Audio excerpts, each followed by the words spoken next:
అందరికీ నమస్కారం. తన్వి చెప్పే కథలకు స్వాగతం. ఈరోజే మొదటిసారిగా మా ఛానల్ చూస్తున్నట్లయితే ప్లీజ్ లైక్ చేయండి, షేర్ చేయండి, సబ్స్క్రైబ్ చేసి మమ్మల్ని సపోర్ట్ చేయండి. హిందువులు జరుపుకునే అతి ముఖ్యమైన పండుగలలో మహాశివరాత్రి ఒకటి. ప్రతి సంవత్సరం మాఘబహుళ చతుర్దశి రోజున శివరాత్రిగా జరుపుకుంటాము. ఈ మహాశివరాత్రి రోజున ఉపవాసం ఉండి జాగారం చేసిన వారికి సమస్త పాపాలు తొలగిపోతాయని, పుణ్యం లభిస్తుందని పురాణ వచనం. ఈరోజు ఉదయాన్నే లేచి తలస్నానం చేసి పూలు ఫలములతో శివుణ్ణి పూజిస్తే ఆ మహాశివుడి సంపూర్ణ అనుగ్రహం లభిస్తుంది.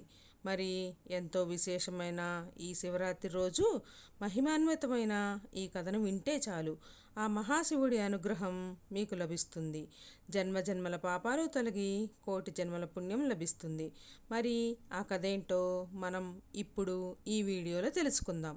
దక్ష ప్రజాపతి తన కుమార్తెలలో పెద్దదైన సతీదేవిని ఈశ్వరునికిచ్చి పెళ్లి చేశాడు. ఒకసారి ఈశ్వరునిపై కోపంతో సతీ పరమేశ్వరుల్ని ఆహ్వానించకుండానే ఒక యజ్ఞాన్ని చేయడానికి సిద్ధపడ్డాడు. ఆమె విషయం తెలుసుకొని సతీదేవి తన భర్త అనుమతితో దక్షుని యజ్ఞశాలకు వెళ్ళింది. అక్కడ దక్షుడు పరమశివుణ్ణి చాలా తీవ్రంగా దూషించాడు. శివదూషణ్ణి భరించలేని సతీదేవి అక్కడే యోగాగ్నిలో పడి దగ్ధురాలైంది. దేవభూమి అయిన ఉత్తర దిక్కున దేవస్వరూపుడైన హిమవంతుడనే పర్వతరాజు తూర్పు పశ్చిమ దిక్కులను ఆవరించి ఉన్నాడు. అతడు తన పితృదేవతల మానసపుత్రిక అయిన మేనకాదేవిని పెళ్లి చేసుకున్నాడు. ఆ దంపతులకు సుగుణవంతుడైన కొడుకు పుట్టాడు. వానికి మైనాకుడు అనే పేరు పెట్టారు. తరువాత యోగాగ్నిలో దగ్ధురాలైన సతీదేవి పరమశివుణ్ణే ధ్యానిస్తూ మేనకాదేవి గర్భంలో ప్రవేశించి మేనకా హిమవంతుల కుమార్తెగా పుట్టింది. ఆమె గౌరవర్ణంలో ఉండటం చేత ఆమెకు గౌరీ అని పేరు పెట్టారు. పర్వతరాజు పుత్రిక అయినందున ఆమెను జనులందరూ పార్వతి అని పిలిచేవారు. పార్వతి శుక్లపక్ష చంద్రునిలా దినదిన ప్రవర్ధమానురాలయ్యింది. కాలానుగుణంగా ఆమె యవ్వనవతి అయ్యింది. పరమశివుడు సతీదేవి వియోగాన్ని భరించలేక హిమవత్పర్వత చర్యల్లో తీవ్రమైన తపస్సు చేయ ప్రారంభించాడు. ఆ విషయాన్ని తెలుసుకొని హిమవంతుడు పరివారంతో పాటుగా తన కుమార్తెను వెంట పెట్టుకుని ఈశ్వరుడు తపస్సు చేసే ప్రదేశానికి వెళ్ళి ఆయనకు పరిచర్యలు చేయమని స్వయంగా తన కుమార్తె అయిన పార్వతిని నియమించాడు. పార్వతీదేవి స్వయంగా భక్తితో పువ్వులు, సమిదలు, దర్పలు ఈశ్వరునికి సమకూర్చి పెడుతూ ఆయన తపస్సుకు భంగం కలగకుండా పరిచర్య చేస్తున్నది. తారకాసురుడు పెడుతున్న బాధలను భరించలేక దేవతలందరూ దేవేంద్రునితో కలిసి బ్రహ్మదేవుని దగ్గరికి వెళ్ళాడు. బ్రహ్మ ప్రత్యక్షమై దీనంగా ఉన్న వాళ్ళని చూశాడు. అప్పుడు దేవతలందరూ బ్రహ్మను గొప్పగా స్తుతించారు. బ్రహ్మదేవ, నిన్ను నీవే సృష్టించుకున్నావు, నిన్ను నీవే తెలుసుకుంటున్నావు, నీలో నీవే లయమవుతున్నావు, ఇతరులు ఆపేక్ష కొంచెం కూడా లేదు. నీవు ద్రవ్య స్వరూపుడివి, కఠిన స్వరూపుడివి, స్థూలము, సూక్ష్మము, కార్యము, కారణము, అణువుల్లో అణువుగా మహత్తలకు మహత్తుగా ఉంటున్నావు. ముందుగా ఓంకారాన్ని కలిగి ఉద్దాతానుదాత్త స్వరాలను కలిగి యజ్ఞము పనిగా స్వర్గము ఫలితముగా కలిగిన వేదాలకు నీవే కారణవు అవుతున్నావు. భోగమోక్ష రూపమైన నిన్ను ప్రకృతికి సాక్షిమైన పరమాత్మవు అని చెబుతున్నారు. నీవు పితృదేవతలకే తండ్రివి, దేవతలకు దేవుడివి. నీవే హవ్యము, నీవే హోతవు, నీవే యజమానివి, భోజ్యము భోక్త భుజింపజేసేవాడువు, నీవే, నీకంటే రెండవది లేదు. ఈ విధమైన దేవతల యథార్థ స్తోత్రానికి సంతోషించిన బ్రహ్మ దేవతలను అనుగ్రహించి పరా, పశ్యంతి, మధ్యమ, వైఖరి అనే 4 విధాలైన భాష 4 ముఖాల నుంచి వెలువడింది. దేవతల యోగక్షేమాలను అడిగాడు. వాళ్ళ ముఖాలు కాంతి విహీనులై ఉండడానికి కారణాన్ని అడిగాడు. తారకాసురుని వలన తాము పడుతున్న బాధలను వివరించి వాణ్ణి సంహరించమని దేవతలు ప్రార్థించారు. అప్పుడు బ్రహ్మ చెప్పాడు, మీ కోరిక నెరవేరుతుంది, కానీ నేను వాణ్ణి సంహరించలేను. వాణ్ణి నేనే వృద్ధి పొందించాను. విషవృక్షాన్నైనా తానే పెంచి తానే నరుకుట తగినది కాదు కదా. వాణ్ణి చంపడానికి ఈశ్వర రేతస్సు నుంచి పుట్టినవాడే సమర్థుడవుతాడు కానీ మరెవ్వరికీ సాధ్యం కాదు. ఈశ్వరుని రేతస్సును పార్వతి మాత్రమే భరింపగలదు. అందువలన ఇనుము అయస్కాంతము చేత ఆకర్షింపబడినట్లుగా శివునికి పరిచర్యలు చేస్తున్న పార్వతి మనస్సుని పరమేశ్వరుడు ఆకర్షించేటట్లుగా ప్రయత్నించండి. ఆ పార్వతీ పరమేశ్వరుల కుమారుడు మీకు సేనాని అవుతాడు. ఈ విధంగా చెప్పి బ్రహ్మ అంతర్ధానం చెందాడు. దేవతలు కూడా కార్యాన్ని చక్కబెట్టడానికి దేవలోకానికి వెళ్ళిపోయారు. అప్పుడు దేవేంద్రుడు పరమేశ్వరుని మనసుని చెలింపజేయగలిగే శక్తి మన్మధునికి మాత్రమే ఉన్నదని నిశ్చయించి మనసులో తలుచుకున్నాడు. వెంటనే మన్మధుడు స్త్రీల కనుబొమ్మల వంటి అందమైన ధనస్సుని భుజంపై ధరించి లేత మామిడి మొగ్గను బాణంగా పట్టుకొని వసంతునితో కలిసి ఇంద్రుని ఎదుటకు వచ్చాడు. దేవేంద్రుడు మన్మధుని చాలా గౌరవించి తన సింహాసనంపై కూర్చుండబెట్టుకుని, మిత్రమా, నాకు వజ్రాయుధము నీవును 2 అస్త్రములు. వజ్రాయుధము తపస్సాలుర విషయంలో మందమైనది, నీవనే అస్త్రము సర్వకార్యములలోనూ సమర్థమైనది, కార్యసాధనమైనది. నీ బలం నాకు తెలుసును. కావున నాతో సమానుడవైన నిన్ను దేవకార్యసాధనకై వినియోగిస్తున్నాను. తపస్సులో నిమగ్నుడై ఉన్న పరమేశ్వరుని పార్వతీ సేవిస్తున్నది. దేవతలను మిక్కిలుగా బాధించే తారకాసుని చంపగల శక్తి ఈశ్వర రేతస్సు నుంచి పుట్టిన వానికే ఉన్నది. అందువలన ఈశ్వరుని మనసు పార్వతిని ఆకర్షించినట్లుగా నీ బాణాన్ని ప్రయోగించు. ఈ పనిలో నీకు వసంతుడు సహాయుడవుతాడు. ఈ పని పార్వతీదేవులన కావలసిందే అయినప్పటికీ, బీజము అంకురమును కారణమైనప్పటికీ ఉత్పత్తి కంటే ముందు నీరు ప్రధానమవుతున్నది. నీవీ పనికి ప్రధానుడివి. నీ బాణప్రయోగం లేకుండా పరమశివునికి పార్వతిని చూడాలనే ఆసక్తి కలగదు. దీనివలన నీకు కలిగే కీర్తిని గురించి నేను చెప్పనక్కర్లేదు. ఎందుకంటే యాచించేవాళ్ళు దేవతలు. పని 3 లోకాల వాళ్ళది. పని నీ బాణం చేత మాత్రమే సిద్ధిస్తుంది. నీ పరాక్రమం విచిత్రమైనది. ఈ విధములైన దేవేంద్రుని ఆజ్ఞపూర్వకములైన మాటలు విని మన్మధుడు తన భార్య అయిన రతీదేవి స్నేహితుడైన వసంతునితో కలిసి శివుని తపోభూమికి వెళ్ళాడు. వసంతుడు ప్రకృతినంతను ఫలింపజేశాడు. అయినప్పటికీ నందీశ్వరుని ఆజ్ఞ వలన అడవి నిశ్చలమైపోయింది. దేవదారు చెట్టు మొదట అరుగుపై పులితేలు పరుచుకొని సమాధిలో కూర్చున్న మహేశ్వరుని మన్మధుడు చూశాడు. ఆ ఈశ్వరుడు వీరాసనంలో ధ్యానం చేస్తున్నాడు. పాములతో జడల్ని పైకెత్తి కట్టుకున్నాడు. జపమాలను చేతిలో ధరించాడు. ప్రాణాయామం చేస్తూ ఉన్నాడు. అంతలో వనదేవతలైన చెలికత్తెలతో పువ్వులు మొదలైన వాటిని పట్టుకొని వస్తున్న పార్వతిని మన్మధుడు చూశాడు. పార్వతీదేవి పరమశివుని దగ్గరకు వచ్చింది. అదే సమయంలో ఈశ్వరుడు తన తేజస్సును సాక్షాత్కరింపజేసుకొని యోగాన్ని విడిచాడు. నంది శివునికి నమస్కరించి సేవాభావంతో పార్వతి వచ్చిన విషయాన్ని చెప్పాడు. పార్వతీదేవి చెలికత్తెలు తాము తెచ్చిన పువ్వుల్ని శివుని పాదాల దగ్గర పెట్టారు. పార్వతీదేవి కూడా తన జడలో ధరించిన పువ్వులు జారున్నట్లుగా వంగి నమస్కరించింది. అప్పుడు శివుడామెను సవతిపోరులేని ప్రియుని భర్తగా పొందుమని ఆశీర్వదించాడు. మన్మధుడు వాళ్ళిద్దరినీ దగ్గరగా చూశాడు. తాను పూలబాణాన్ని ప్రయోగించడానికి ఇదే తగిన సమయమని నిశ్చయించుకొని తన వింటినారిని సంధించాడు. పార్వతీదేవి తామరపూసల తావళాన్ని శివుని చేతికిచ్చింది. ఆ దండని అందుకోవడానికి శివుడు తీసుకోవడానికి సిద్ధపడ్డాడు. మన్మధుడు బాణాన్ని వింటికి సంధించాడు. అతడు బాణాన్ని ప్రయోగించే లోపులోనే శివుల్లో కొంచెం ధైర్యం తగ్గి తన 3 కళ్ళతోనే ఎర్రని పెదవి గల పార్వతీ ముఖాన్ని చూశాడు. పార్వతీదేవి కూడా ఒళ్ళంతా పులంకరించగా సిగ్గుతో ముఖాన్ని అడ్డంగా తిప్పుకొన్నది. అంతలో జితేంద్రుడై శివుడు తన మనసు చలించడానికి కారణమేమిటా అని నలువైపులా చూశాడు. అప్పుడు ఎడమకాలిని వంచి బాణాన్ని ప్రయోగించడానికి సిద్ధంగా ఉన్న మన్మధుడిని చూశాడు. వెంటనే శివుని 3వ కంటి నుంచి అగ్నిజ్వాలలు బయటకొచ్చాయి. ఆ జ్వాలలు దేవతలు వారించే లోపులోనే మన్మధుణ్ణి దహించేశాయి. తన భర్త కాలిపోవడాన్ని చూసి రతీదేవి మూర్ఛపోయింది. తన తపస్సునికి అడ్డుపడిన పార్వతి నుంచి దూరంగా వెళ్ళిపోవాలని ప్రమదగణాలతో పాటుగా అంతర్ధానం చెందాడు. పార్వతి తన చెలికత్తెల ఎదుట అవమానం జరిగిందని భావించి తన తండ్రి ఇంటికి వెళ్ళిపోయింది. తన కళ్ళ ఎదుటనే మన్మధుడు కాలిపోవడం చూసిన పార్వతి శివునిచే తన కోరిక నెరవేరకపోవడాన్ని తలుచుకొని తన రూపాన్ని తానే నిందించుకున్నది. ప్రియుడు గుర్తించని అందము వ్యర్థమైనది కదా అని నిరాశపడింది. ఏ విధమైన దోషం లేని అందమైన శరీరాన్ని పొందడానికి తపస్సు చేయాలని నిశ్చయించుకున్నది.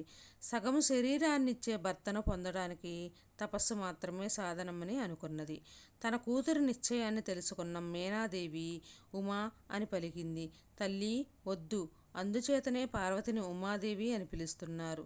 తల్లి, దిరిసిన పువ్వు వలె అతి కోమలమైన నీ శరీరం రాతిలాంటి మిక్కిలి కఠినమైన తపస్సును భరించలేదు. స్థిరమైన నిశ్చయం కలిగిన పార్వతీదేవి మనసుని మేనక మరలించలేకపోయింది.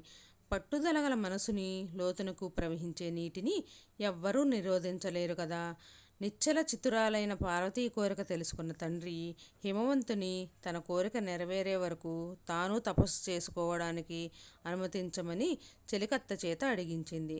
హిమవంతుడు తన కుమార్తె పట్టుదలకు సంతోషించి ఆమె తపస్సు చేయడానికి అంగీకరిస్తూ ఒక విశాలమైన శిఖరం మీద ఆమె తపస్సు చేయడానికి తగిన ఏర్పాట్లు చేయించాడు.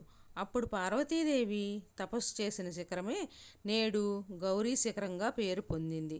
పార్వతీ తపస్సు ప్రారంభించడానికి ముందు తల అలంకారాలన్నిటినీ విడిచిపెట్టేసింది.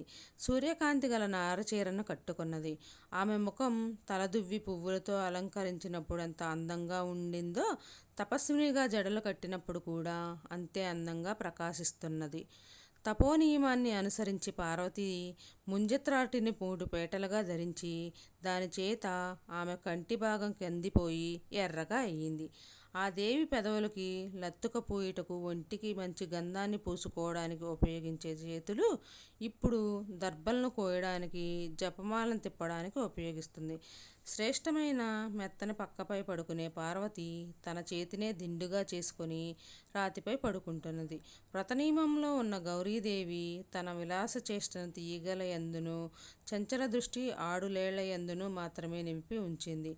ఆ పార్వతి తన ఆశ్రమంలో ఉన్న చిన్న చెట్లకు నీళ్లు పోస్తూ తన కుమారునికి పాలు పడుతున్నట్లుగా ప్రేమను చూపిస్తున్నది. నివ్వెర ధ్యానం చేత పార్వతి లేళ్లను లాలిస్తుండగా అవి ఆమెపై చనువుతో తిరుగుతున్నాయి.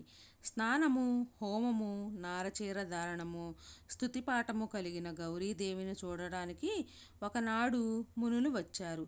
ధర్మం చేత పెద్దవాళ్ల విషయంలో వయసును ఎంచరు కదా. పార్వతి తపోభూమిలో పరస్పర వైరము గల జంతువులు తమ విరోధాన్ని విడిచిపెట్టడం చేతను, చెట్లు కోరిన పండ్లను ఇవ్వడం చేతను, కొత్త పర్ణశాలల్లో అగ్నిహోత్రము చేయడం చేతను ఆ ప్రదేశము చాలా పవిత్రమైనది. తాను చేస్తున్న తపస్సు వలన ఫలితం సిద్ధించిందని గ్రహించిన పార్వతి తన కోమలమైన శరీరాన్ని లెక్క చేయక కఠినమైన తపస్సునకు సిద్ధపడింది. ఆ దేవి గ్రీష్మకాలంలో 4 దిక్కుల్లోనూ ఉన్న అగ్నులతో పాటుగా 5వ అగ్నిగా సూర్యుని తేజస్సు చేత వెలుగుతూ పంచాగ్ని తపస్సు చేసింది. ఆ విధంగా తరింపబడిన పార్వతి ఆయా చింతగా లభించిన నీళ్లను, చంద్రకిరణాలను మాత్రమే ఆహారంగా స్వీకరిస్తూ తపస్సు చేసింది. పంచాగ్ని మధ్యలో స్తపించిన ఆమె శరీరంపై తొలకర జల్లులు పడటం చేత కొంత ఉపశమనం కలిగింది. మొదట వర్షపు నీటి బిందువులు ముందుగా ఆమె కనురెప్పలపై పడి పెదవి మీదకు జారి క్రమంగా నాభిలోకి ప్రవేశించింది. క్రమంగా జడివాన కురిసినప్పుడు ఆ పార్వతి రాతి మీద పడుకోగా ఆమె తపస్సునకు సాక్షుల వలె మెరుపులు మెరిశాయి. పుష్యమాస రాత్రుల్లో మంచు పడుతుండగా చల్లని నీటిలో నిలిచి చక్రవాక పక్షులను చూస్తూ ఉన్నది. లోకంలో ఎండిపోయి రాలిన ఆకులను తినుట గొప్ప తపస్సు అని చెబుతారు. కానీ ఆ పార్వతి అలా ఎండిన రాలిన ఆకులను కూడా తినకుండగా తపస్సు చేయడం వల్ల ఆమెను పురాణమును తెలిసిన వాళ్ళు అపర్ణ అని పిలిచారు. తామర తూడు వలె మృదువైన ఆమె శరీరము ఈ విధంగా ఎండకు ఎండి, వానలో తడిసి, చలికి వణికి మహామునుల తపస్సులను అతిక్రమించింది. ఒకనాడు నల్లేడి చర్మమును మోదుగ దండాన్ని ధరించి నేర్పుతో మాట్లాడగలిగి బ్రహ్మ తేజస్సు చేత ప్రకాశిస్తూ మూర్తీభవించిన బ్రహ్మచర్య శ్రమం వలె ఉన్న ఒక బ్రహ్మచారి పార్వతీదేవి తపోవనానికి వచ్చాడు. పార్వతీదేవి ఆయనకు ఎదురు వెళ్ళి గౌరవంగా సపర్యలను చేసి ఆశ్రమానికి తీసుకువచ్చింది. చిత్తస్థైర్యము కలవాళ్ళు సమానులైనప్పటికీ ఇతరులపై అధికమైన గౌరవాన్ని చూపిస్తారు. విధిపూర్వకంగా పార్వతీ చేసిన పూజా సత్కారాలను పొంది కొంతసేపు మార్గాయాసము తీర్చుకొని వాని వలె నటించి ఉమాదేవిని ఏ విధమైన మనోవికారము లేకుండా చూస్తూ క్రమపద్ధతిలో మాట్లాడటానికి పూనుకున్నాడు. హోమాది కర్మలను సమిధలు దర్పలు కష్టపడుతుండగా దొరుకుతున్నాయా? ఇక్కడి నీళ్లు నీకు స్నానానికి యోగ్యములై ఉన్నాయా?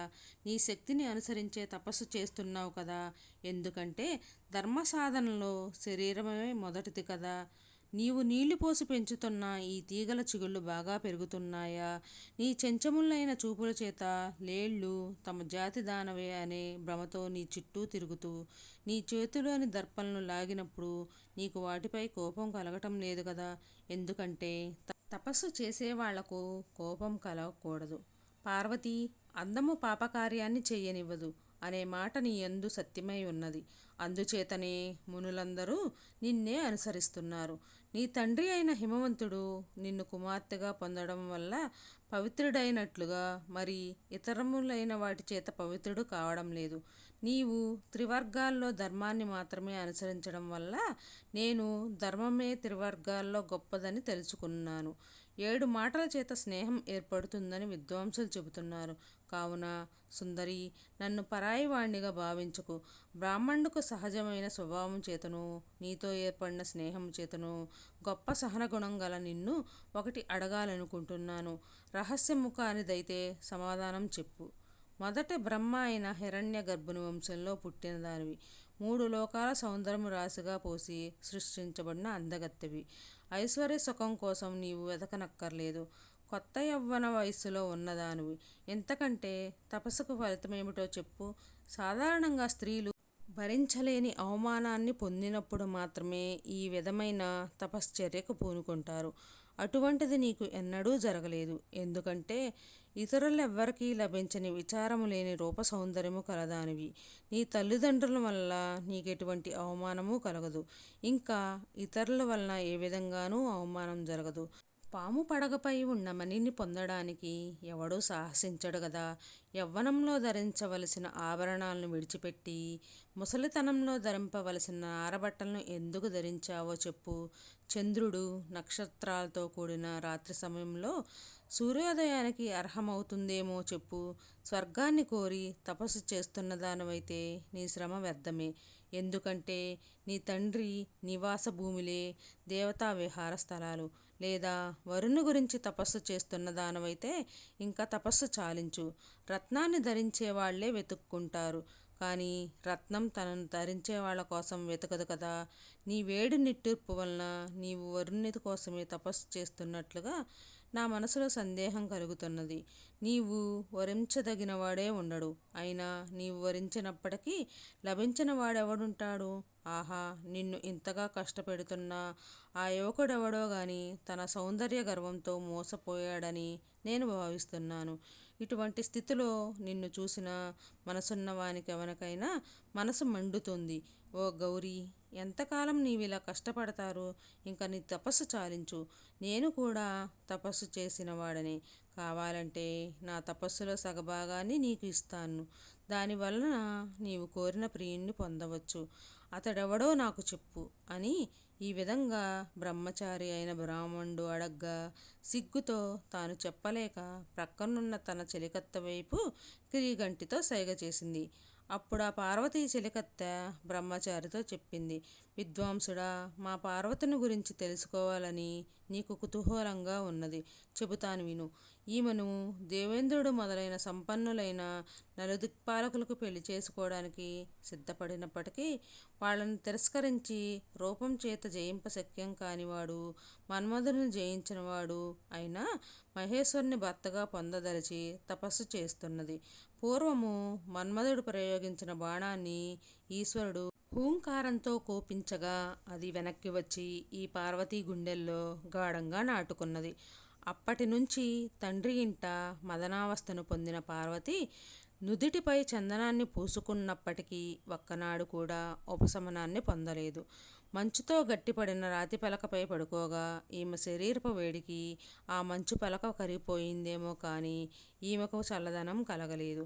తన ప్రియుని చిత్రాన్ని పటంలో గీసి, ప్రియుడా, నీవు అన్నీ తెలిసిన వాడివని పండితులు చెబుతున్నారు. మరి నీ పైన మనసుని నిలిపిన నన్నెలా తెలుసుకొనలేకపోతున్నావు అని ప్రశ్నించింది. రాత్రి 3 జాములు మెలకువగా ఉండి 4వ జామున క్షణకాలం కళ్ళు మూసి శివుడు వచ్చి వెళ్ళిపోతున్నట్లుగా కలగని నీలకంఠ, ఎక్కడికి వెళ్ళిపోతున్నావు అని పలవరిస్తూ మేలుకునేది. జగన్నాథుడైన ఆ పరమేశ్వరుని ఎన్నటికీ చూడలేక తండ్రి అనుమతిని తీసుకొని తపస్సు చేయాలనే ఆలోచనతో మాతో కలిసి ఈ తపోవనానికి వచ్చింది. ఈమె తపస్సు ప్రారంభించిందేమో నాటి విత్తనం మొలకెత్తి పెద్ద చెట్టే పుష్పించి ఫలించి ఈమె తపస్సుకు సాక్ష్యంగా నిలిచింది. కానీ ఈమె కోరిక మాత్రం ఇంకా మొలకెత్తనైనా లేదు. తపస్సు చేత కృశించిపోయిన పార్వతిని చూస్తున్న మాకు ఎండిపోయిన నాగేటి చాలును తడిపిన దేవేంద్రునిలా దుర్లభుడైన ఈశ్వరుడెన్నడు అనుగ్రహిస్తాడో మేము తెలుసుకోలేకపోతున్నాము. ఈ విధంగా పార్వతీ హృదయాన్ని రహస్యం లేకుండా చెప్పిన చిలికత్త మాటలను విని బ్రహ్మచారి, ఓయి, నీ చెలికత్త చెప్పిన మాట నిజమేనా అని అడిగాడు. అప్పుడు పార్వతి నమస్కరించి జపమాలను మోచేతిలో వేసుకుని సిగ్గుపడుతూనే బ్రహ్మచారితో చెప్పింది. వేదవిధుల్లో శ్రేష్ఠుడా, నీవు విన్నదంతా నిజమే. ఉన్నత పదవిని పొందడానికి తపస్సే తగిన సాధనం కదా, కోరికలను పొందరాని విషయం లేదు కదా. పార్వతీ మాటలు విని బ్రహ్మచారి, ఆ మహేశ్వరుడు చాలా అమంగుళమైన అలవాట్లు కలవాడని తెలిసి కూడా మళ్ళీ వానినే వరిస్తున్నావు. వానిని గురించి ఆలోచించి నీ ప్రయత్నాన్ని విడిచిపెట్టు. చెడు వస్తువును పొందాలంటే పట్టుదల కల పార్వతి, మంగళప్రదమైన వివాహం కంకణం ధరించిన నీ చేతిని పాముల్ని గడియముగా ధరించిన శివుడు తన చేతితో మొదటిసారిగా పట్టుకున్నప్పుడు నీవు ఏ విధంగా ఓర్చుకోగలవు? నూతన వధువుగా కలహంస గుత్తులు కలిగిన నీ పట్టుచీర కొంగుని రక్తంతో తడిసిన ఏనుగు చర్మంతో ముడిపెట్టడం తగినదేమో నీవే ఆలోచించు. గొప్ప రాజభవనంలో పువ్వులు పరిచిన నేలపై పడే నీ కాలి పారాణి గుత్తులు వెంట్రుకలతో వెదజల్లిన శ్మశానంలో ఉండటానికి శత్రువు కూడా సహించలేడు. ముక్కంటి వక్షస్థలాన్ని పొందడం సులభమే కానీ అతని వక్షస్థలంపై ఉన్న చితాభస్మం మంచి గంధపు పూత కలిగిన నీ వక్షస్థలానికి అంటుకుంటుంది. పార్వతి, ఇంతకంటే నవ్వులు పాలయ్యే విషయం మరొకటి ఉంది. కొత్త పెళ్లి కూతురుగా పట్టపుటేనుగుపై ఊరేగవలసిన నీవు ముసలి ఎద్దుపై ఎక్కి తిరగడం చూసిన ప్రజలందరూ నవ్వుతారు. ఇంతకుముందే శివుణ్ణాశ్రయించిన చంద్రుని గురించి, ఆయన్ని పెళ్లి చేసుకోదలసిన నిన్ను గురించి విచారించవలసి వస్తున్నది.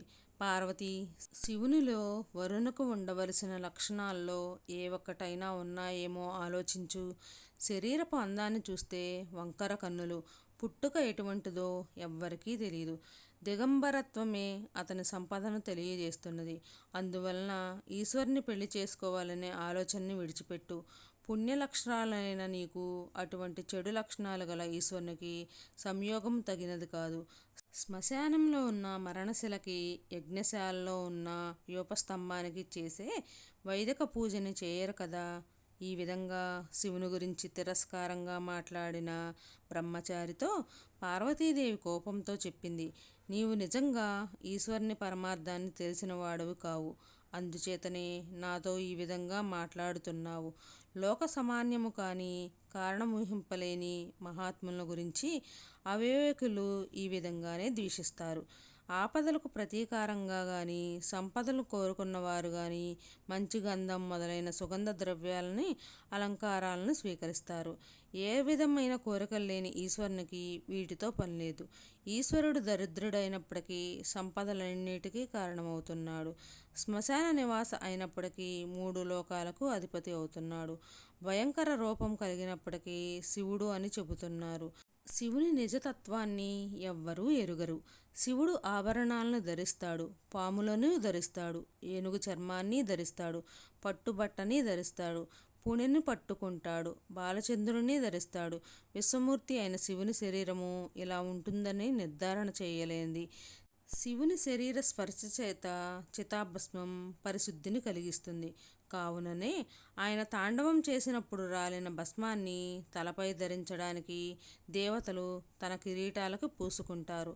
మదపుట ఏనుగుపై ఊరేగుతూ వచ్చే దేవేంద్రుడు ఎద్దుపై ఎక్కువ వచ్చే శివుణ్ణి చూసి ఏనుగు దిగి శివుని పాదాలకు తన శిరస్సుతో నమస్కరిస్తున్నాడు.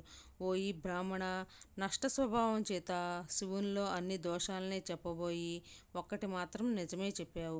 స్వయంభుడైన బ్రహ్మ పుట్టుకు కారకుడైన పరమశివుని పుట్టుకను తెలుసుకొనడం ఎవరికీ సాధ్యం కాదు. ఇంకా నీతో వాదనలు చాలు. ఆ పరమశివుడు నీవు చెప్పినట్లే ఉండునుగాక. నా మనస్సు అతనిపైనే లగ్నమైంది. స్వేచ్ఛగా సంచరించేవాళ్ళు ఇతరుల మాట వినరు. చెలులారా, ఇతడు ఇంకా ఏదో మాట్లాడడానికి వాని పెదవులను కదుపుతున్నాడు. మహాత్ములను దూషించిన వాళ్లే కాక ఆ దోషలను విన్నవాళ్ళు కూడా పాపాత్ములే అవుతారు.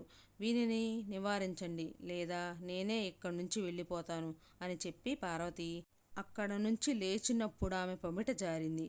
అప్పుడు ఈశ్వరుడు నిజరూపంతో ఆమె పమిట కొంగును పట్టుకున్నాడు.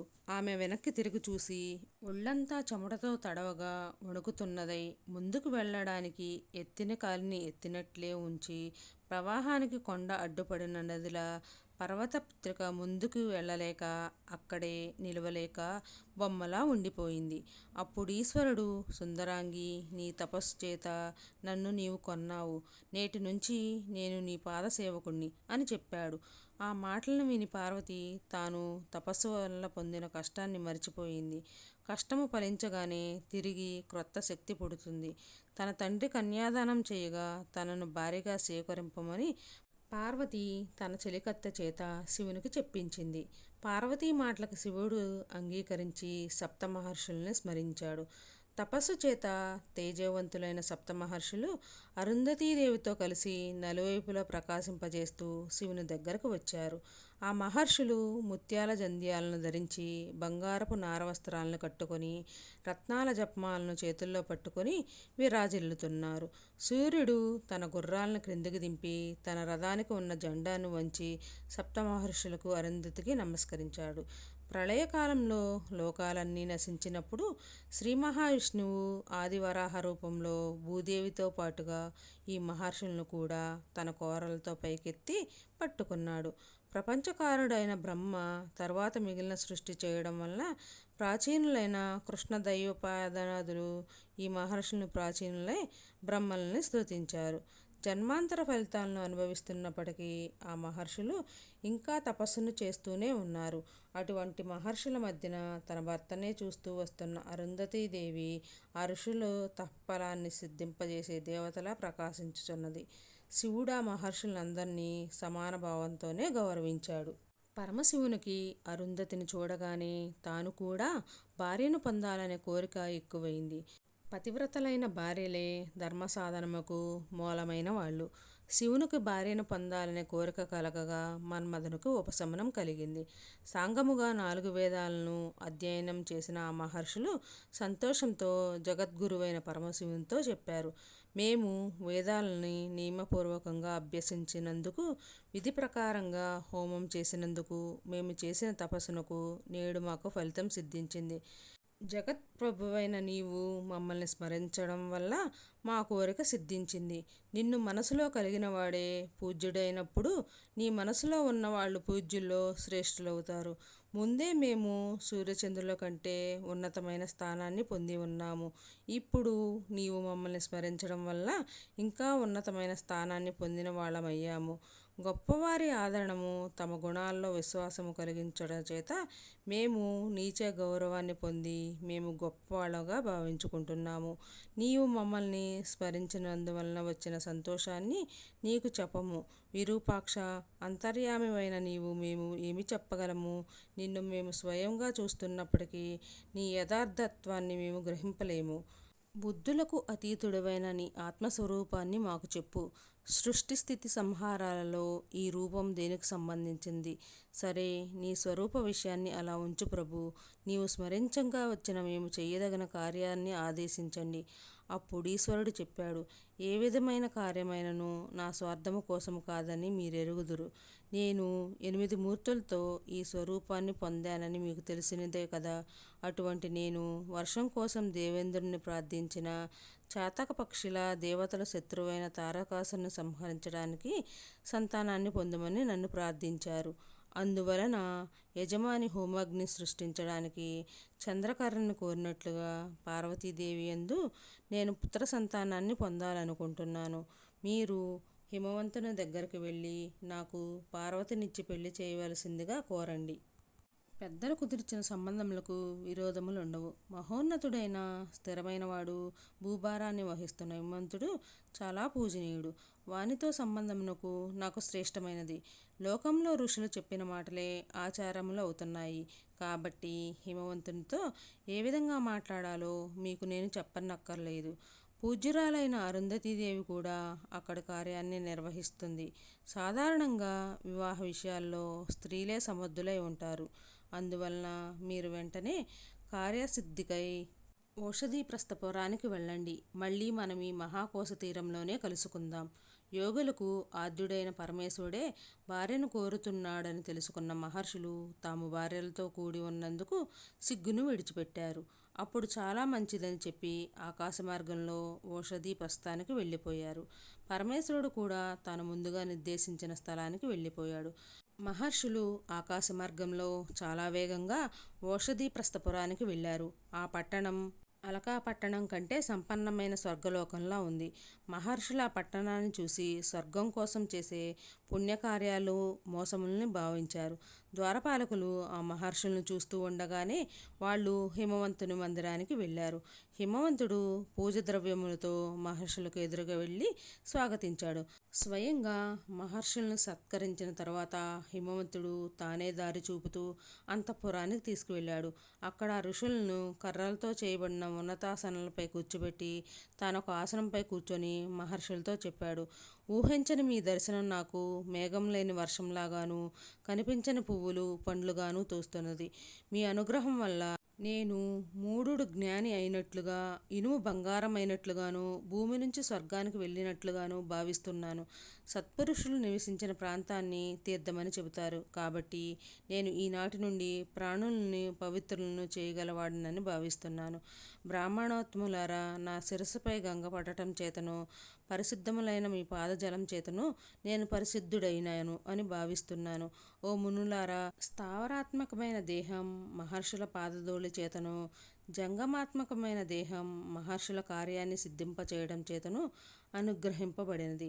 నా శరీర అవయవాలు దిక్కులకు వ్యాపించినప్పటికీ అవి మహర్షుల రాక వలన కలిగే సంతోషాన్ని భరింపలేకపోతున్నాయి.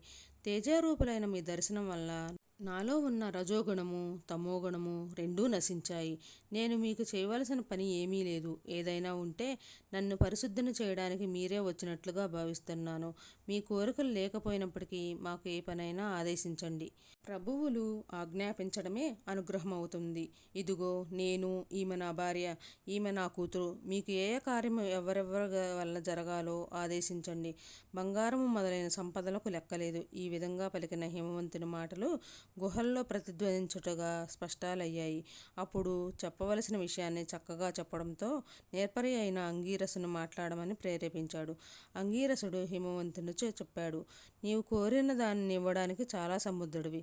ఎంతకంటే గొప్పవాటినివ్వగలవు. నీ శిఖరం లాగానే నీ మనసు కూడా చాలా ఉన్నతమైనది. నిన్ను స్థావర స్వరూపుడైన విష్ణువని చెబుతున్నారు. అది యుక్తమే. చరాచర ప్రాణికోటికి నీ గర్భము నిలయముగా ఉంది. రసాతల పర్యంతము నీవు భరించలేకపోతే శేషుడు తామరతూండ్ల వలె మృదువైన తన పడగలతో భరించలేడు. ఎడతెగక సముద్రాల చివరి వరకు వ్యాపించిన నీ కీర్తులకు జీవనదులై ప్రవహిస్తూ సముద్రాల్లో కలిసే నదులను పవిత్రమనమండడం చేత లోకులందరినీ పవిత్రులను చేస్తున్నాయి. గంగానది విష్ణుపాదం నుంచి పుట్టడం వలన కొనియాడబడుతూ ఉన్నట్లుగా నీ సరస్సుపై పడి అలాగే కీర్తింపబడుతున్నది.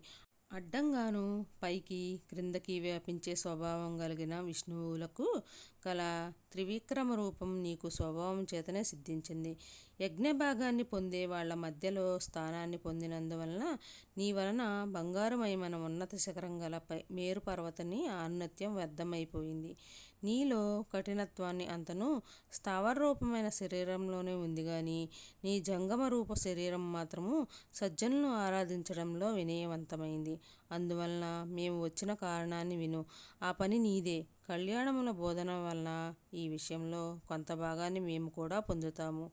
అణిమాది గుణములతోటి కూడి ఇతర పురుషులను తాకని గొప్పదైన ఈశ్వర శబ్దము అర్ధచంద్రుని ధరించి ఉంది. పరస్పర సామర్థ్యములు గల భూమి మొదలైన అష్టమూర్తుల చేత ఈ విశ్వము గుర్రముల చేత మార్గములో బండి భరిస్తున్నట్లుగా భరింపబడుతున్నది.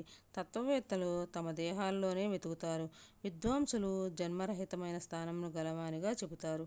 అటువంటి విశ్వకర్మలకు సాక్షి అయిన మహేశ్వరుడు మా ద్వారా నీ కుమార్తెను కోరుతున్నాడు. శబ్దముతో అర్థమును వలె నీ కుమార్తెను ఆయనకు ఇవ్వడానికి యోగ్యమైనది. మంచి భర్త చేతిలో ఉంచిన కన్య మాత్రమే తండ్రికి దుఃఖాన్ని కలిగించదు. చరాచరమైన ప్రాణి సమూహమంతకు తండ్రి అయిన పరమశివుని పెళ్లి చేసుకోవడం వలన నీ కుమార్తె జగన్మాత అవుతుంది. దేవతలందరూ నీలకంఠునికి నమస్కరించిన తర్వాత ఆయన భార్య అవ్వడం వల్ల నీ కుమార్తె పాదాలకు నమస్కరిస్తారు. పర్వతరాజా, ఉమాదేవి వధువు, నీవు దాతవు. అడిగేవాళ్ళం ఈ మేము, వరుడు సాక్షాత్తు పరమేశ్వరుడు. ఇది నీ వంశాభివృద్ధికి చాలును కదా. ఇతరులను స్తుతించక ఇతరులచే స్తుతింపబడేవాడు, ఇతరులకు నమస్కరించక తాను ఇతరులచే నమస్కరింపబడేవాడు అయిన పరమేశ్వరునికి నీ కుమార్తె ద్వారా బంధువు అవడం చేత నీవు గురువు, నాకే గురువు అవుతావు. ఈ విధంగా దేవర్షి చెబుతుండగా తండ్రి పక్కన తలవంచి లీలావిలాసముగా పార్వతీదేవి పద్మపు రేఖల్ని లెక్క పెడుతూ ఉన్నది. హిమవంతుడు తన కోరిక నెరవేరనవాడైనప్పటికీ మేనాదేవి వైపు చూశాడు. సాధారణంగా గృహస్థులు కుమార్తె పెళ్లి విషయంలో తమ భార్య కన్నులతోనే చూస్తారు.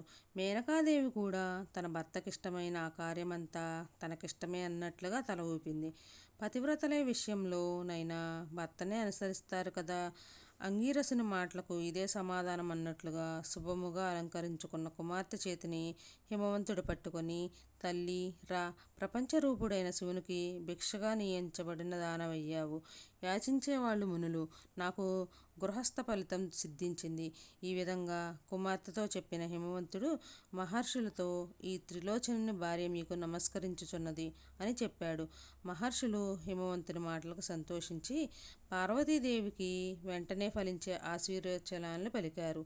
అరుంధతీదేవి సిగ్గుపడుతున్న పార్వతిని తన తొడలపై కూర్చుండబెట్టుకున్నది.